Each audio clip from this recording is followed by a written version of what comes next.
એ સરદાર વલ્લભભાઈ પટેલના જીવનમાંથી પ્રેરણા લે એટલે એકતા પરેડનો કાર્યક્રમ યોજાયો।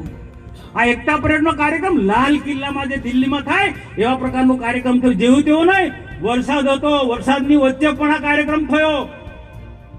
જોનારા લોકોને રેનકોટની વ્યવસ્થા કરી, લોકોને તકલીફ ના થાય, અદ્યતન પ્રકારના ટોયલેટની સુવિધા કે નર્મદા કિનારો હતો, કોઈ ગંદકી ના થાય, બીજી કોઈ ટીકા ટિપ્પણી ના થાય, એટલે સ્વચ્છતાને ધ્યાનમાં રાખીને અદ્યતન પ્રકારના ટોયલેટ ની ત્યાં સુવિધા કરવામાં આવી છે।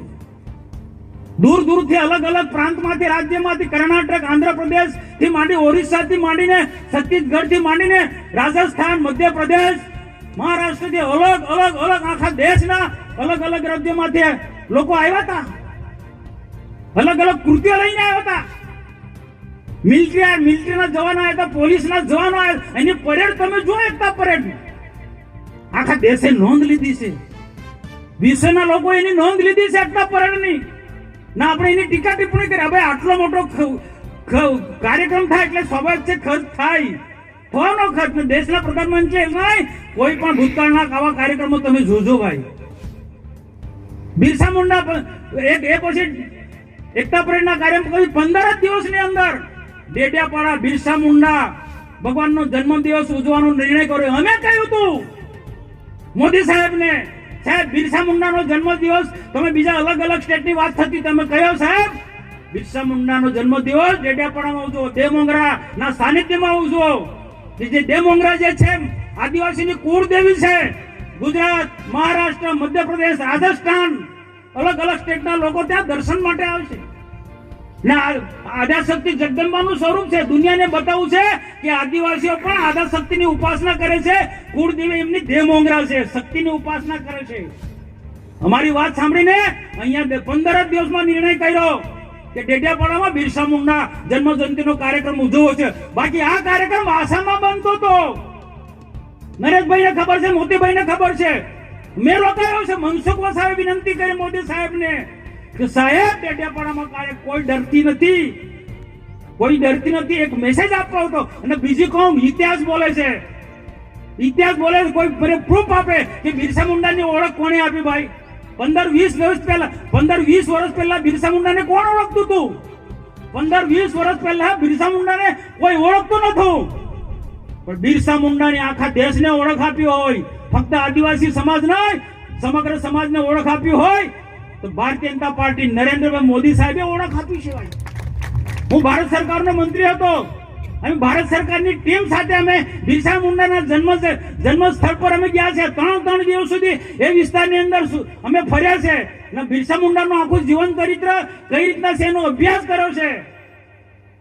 ઠીક છે, આખો દેશ જોડાયો છે, બિરસા મુંડાના જીવનમાંથી પ્રેરણા આપણે લઈ રહ્યા છે, તો એ બિરસા મુંડા ને ભગવાન કેમ માને છે? આજે બિરસા મુંડાને ભગવાન કેમ માને છે?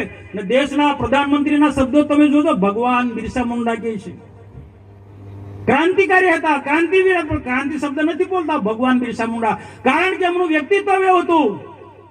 અંગ્રેજોની સામે લડાઈ લડ્યા, તીર કાંઠાની સેના તૈયાર કરી, પણ સાથે સાથે એમનું વ્યક્તિત્વ એવું હતું કે ગમે એટલો કોઈ બીમાર વ્યક્તિ હોય તો એને દવા આપે, ઔષધિ આપે, 2 દિવસની અંદર, 3 દિવસની અંદર એ મટી જાય, એ પ્રકારનું વ્યક્તિત્વ હતું। ને આ કાર્યના કારણે એમને લોકો ભગવાન માનતા હતા। તો એ બિરસા મુંડાનો જન્મ દિવસ ઉજવવાનો ડેડિયાપાડામાં નિર્ણય કર્યો। અને આપ બધા જાણો છો તેમ 1 લાખ સમાઈ શકે એટલો ડોમ બન્યો। કેમ ભાઈ બીજા બધી જગ્યાએ બધા શહેરી વિસ્તારમાં ડોમ બને, એવો ડેમ આદિવાસી વિસ્તારમાં ડોમ ના બનવો જોઈએ? આદિવાસીઓ સારા ડોમમાં ના બેસી શકે? આદિવાસીઓ એક સારા ડોમમાં બેસે એના માટે પણ આગ્રહ અમારો હતો। સામાન્ય મંડપ નહીં જોઈએ, પ્રધાનમંત્રી આવે છે તે ડોમ સારો હોવો જોઈએ। ને તમે જોજો, ટીવીમાં જોયો છે કેટલો બફકાદાર આખો ડોમ હતો, અને આખા ડોમની અંદર લોકો ભરાઈ ગયા।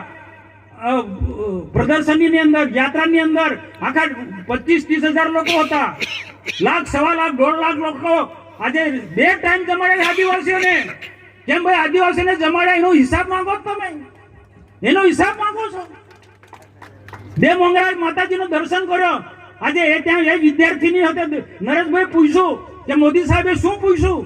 દેવમંગરા માતાજીના તો દર્શન કર્યા, પણ સાથે સાથે આસપાસના જે વિદ્યાર્થીઓ હતા, સારી સ્કૂલોના વિદ્યાર્થીઓને ત્યાં ભેગા કર્યા હતા. કોઈ રાજનીતિ નહોતા કરવા. આદિવાસી સમાજ કઈ રીતના આગળ વધી રહ્યો છે તે દેવમંગરા ચર્ચા કરી. એવા સ્ટુડન્ટો સાથે અમે વાર્તાલાપ કર્યા કે મોદી સાહેબે શું બન્યું, તો મોદી સાહેબે શું કે આદિવાસી સમાજ માટે સરકાર અમે આટલું બધું ખર્ચ કર્યા છે, આટલી સારી સુવિધા, સારા બિલ્ડિંગોમાં રહે, તમે શું બનવાના છો? તો દીકરીઓ કીધું અમે IAS અધિકારી બનીશું, અમે ડોક્ટર બનીશું. એ દેવમંગરા ત્યાં ગયા, ત્યાં પણ 2-3 હેલિપેડ બન્યા. સ્વાભાવિક છે, પ્રધાનમંત્રી છે ભાઈ, સન્માનીય નેતા છે, એના માટે હેલિપેડ બને. એ રીતના ડેડિયાપાડામાં હેલિપેડ બન્યા 3 ને લોકોને લાવવા માટે કામ આદિવાસીને ટેમ્પા એક્ટમાં લઈ જાય. અમે આગ્રહ રાખ્યો છે, ટેમ્પાની વ્યવસ્થા અમે ના પાડી, ટેમ્પા ને બસ મૂકો, મારા આદિવાસીઓ માટે પણ બસની સુવિધા કરો. અને આદિવાસીઓને અહીંયા એટલે કોઈ ભાજપના આટલા કાર્યકર્તા નહોતા. સરકારી વહીવટી તંત્રને કીધું ગામમાં જે પણ લોકો હોય બિરસા મુંડાના જીવનમાંથી જેને પ્રેરણા લેવી હોય એવા લોકોને લઈ આવ્યો. ને એવા લોકો અહીંયા આવ્યા છે ડેડિયાપાડામાં. એવા લોકો જે બિરસા મુંડાની ઓળખ આપી મોદી સાહેબે. ને આવનારા દિવસોમાં બિરસા મુંડાએ શું કીધું, આદિવાસીનો સાચો વિકાસ કરવો હોય, અંગ્રેજોની સામે લડતા એમને એવું કહ્યું છે. આ વાત બધા લોકો શીખવાની છે. અંગ્રેજીની સામે લડ્યા પૂરી તાકાતથી, ભીલ સેના, તીરકામઠાવાળી સેના, પણ સાથે સાથે એમને એવું કહ્યું છે આદિવાસીનો સાચો વિકાસ 25 વર્ષની વયે, એ વખતે દેશ આઝાદ પણ નહોતો થયો, એ વખતે બિરસા મુંડાએ એવું કહ્યું હતું કે દેશ તો આઝાદ થશે પણ આદિવાસી સાચો વિકાસ કરવો હશે તો કેટલાક કુરિવાજો છે, કેટલીક અંધશ્રદ્ધાઓ છે, કેટલાક વ્યસનો છે, એ ત્યજવા પડશે અને સારું શિક્ષણ લેવું પડશે, ગુણવત્તાવાળું શિક્ષણ લેવું પડશે. અંગ્રેજી શિક્ષણની હિમાયત કરી હતી અમને. એ બેઝ પર આજે ભારતીય જનતા પાર્ટીની સરકાર, રાજ્ય સરકાર ને ભારત સરકાર આગળ વધી રહી છે. બિરસા મુંડાએ કહ્યું છે શિક્ષણ પર ભાર મૂક્યો છે. આદિવાસીનો ત્યારે જ વિકાસ થવાનો છે. કુરિવાજો છે, અંધશ્રદ્ધા છે, કેટલાક વ્યસનો, ખોટા વ્યસનો છે, એ છોડી અને શિક્ષણ તરફ ધ્યાન આપવું પડશે. આ બિરસા મુંડાએ વાત કરી છે. અને આ વાત કહેવા માટે ડેડિયાપાડાની ધરતી પર દેશના પ્રધાનમંત્રી આવ્યા હતા. હિસાબ માંગો કોઈ વાંધો નથી, પણ ખાસ વારે સોશિયલ મીડિયામાં, ટીવીમાં અને હિસાબ આપો, હિસાબમાં ભાઈ આખા પ્રધાનમંત્રી નહીં, આદિવાસી સમાજનો અપમાન છે. આ સમગ્ર આદિવાસી સમાજનું અપમાન છે, બરોબર નથી. મને કોઈની ટીકા ટિપ્પણી કરવામાં મને એ રસ બી નથી, પણ કોઈ ટીકા ટિપ્પણી કરતો હોય તો એને જવાબ આપવાની અમારી ફરજ છે. સમાજની અંદર લોકોમાં કોઈ ગેરસમજ ઊભી થતી હોય તો એ દૂર કરવાની અમારી ફરજ છે. ભાઈ પ્રધાનમંત્રી આવે, ભાઈ પ્રધાનમંત્રી આવે તો એ પ્રકારનો કાર્યક્રમ બનવો જોઈએ કે નહીં? અને આદિવાસી વિસ્તારની અંદર આદિવાસી વિસ્તારને જમાયા છે, બે ટાઈમ જે મળે છે, તમામ પ્રકારની સુવિધા આપી છે, લાવવા લઈ જવાની બધી સુવિધા આપી છે.